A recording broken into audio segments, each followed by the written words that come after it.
आज 8 मार्च जागतिक महिला दिन।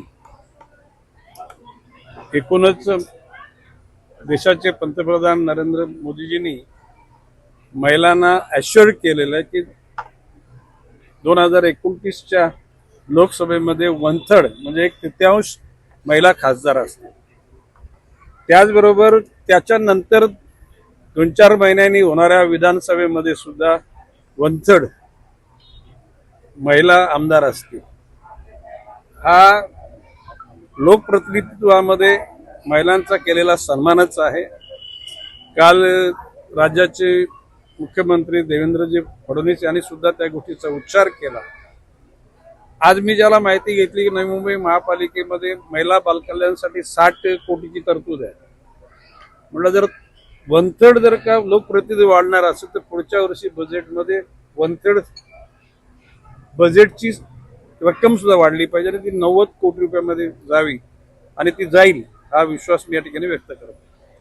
आता फेरीवाल्यांचं एकूण नियोजन करताना आपल्या शहरामध्ये 50% फेरीवाले अन्य शहरातले, त्यांच्या पोटापाण्याच्या अनुषंगाने ते प्रयत्न करत, त्यांच्याविषयी मला काही ऋणा नाही, परंतु ज्याच्या शहरातल्या त्या लोकांनी त्यांची जबाबदारी स्वीकारली पाहिजे। आता नवी मुंबईच्या आजूबाजूला सगळी शहर आहेत, त्यांनी आपल्या त्या फेरीवाल्यांना तिकडे घेऊन जावं। राहिलेले 50% फेरीवाल्यांचं पुनर्सर्वेक्षण होऊन त्यांचं node wise, sector wise, type wise त्या लोकांच्या करता त्या ठिकाणी आपला व्यवसाय करण्याकरता जागा आणि सिडकोकडून मिळालेल्या भूखंडामध्ये हॉकर्स प्लाझा निर्माण कराव्यात आणि त्या ठिकाणी फेरीवाल्यांना देताना त्याच्यामध्ये 20 ते 25% जागा या महिलांकरता राखीव ठेवाव्यात।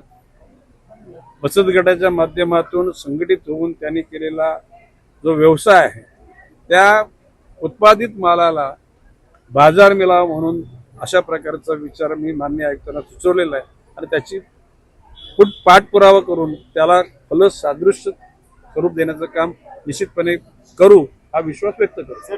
मूल गावठाणातला असो, सिडकोने बांधलेल्या घरातला रहिवासी असो, ते झोपडपट्टीत राहणारे सगळे नागरिक आहेत, सगळे मानव आहेत, त्या सगळ्यांना सुखकर जीवन जगण्याकरता योजना तयार महाराष्ट्र शासनाने करायचं ठरवलेलं आहे आणि लवकरच त्या धोरण जाहीर होईल। अशा प्रकारची वृत्तवाहिन्यांमध्ये माहिती सांगितलेली आहे। मी आमच्या अधिकाऱ्यांनी त्याची खातरजमा करायला सांगितलेली आहे आणि अशा प्रकारचं त्यांनी जर गुन्हा केला असेल तर त्यांना त्या गुन्ह्याच्या अनुषंगानं सामोरे जाऊन त्यांना सजा केली जाईल। बाब अशी कोणी टीका करावी, कोणी कौतुक करावं हा राजकारणाचा भाग आहे।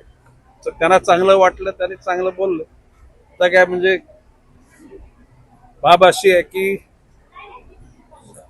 विरोधकांचे गुणगौरव आजकाल अभावाने होतो। विरोधकांमध्ये नसलेले दुर्गुण शोधण्याचं काम चालू आहे। ते स्तर जो खाली गेलाय तो उंचावण्यासाठी एकमेकाचा खऱ्या अर्थानं सन्मान चांगल्या कामाकरता करावा या मताचा मी पण